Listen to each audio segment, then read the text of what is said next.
Remue ménage. Remue ménage.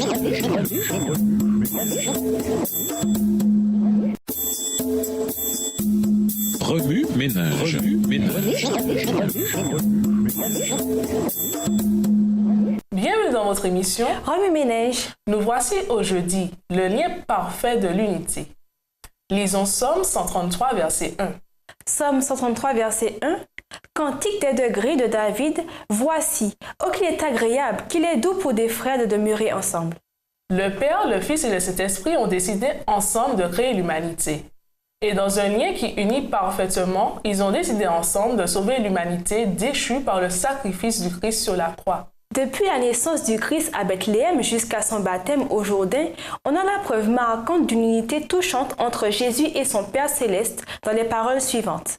Et une voix se fit entendre du ciel. « Tu es mon fils bien-aimé, je mets en toi toute ma joie. » Marc 1, verset 11.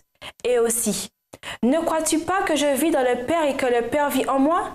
Les paroles que je vous dis à tous ne viennent pas de moi. C'est le Père qui demeure en moi, qui accomplit ses propres œuvres. » Jean 14, verset 10. En Christ, Dieu a invité l'humanité à partager l'unité intime existant entre lui et son Fils.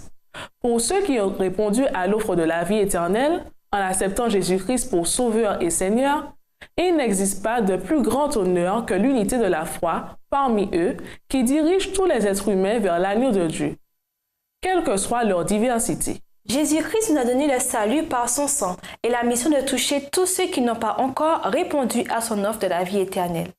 La fin de toutes choses approche. Il nous faut accomplir la mission qu'il nous a confiée.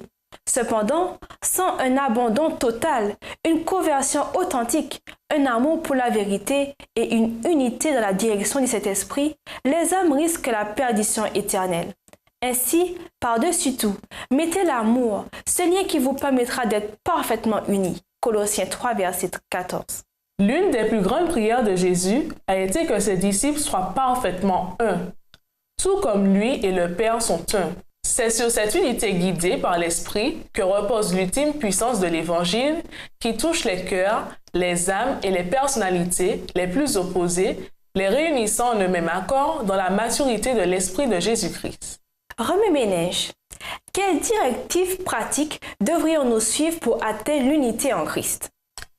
Quels sont certains des défis que vous avez relevés en répondant à l'appel à l'unité?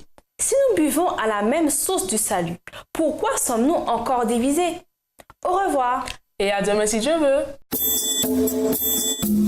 Remue ménage. Remue ménage.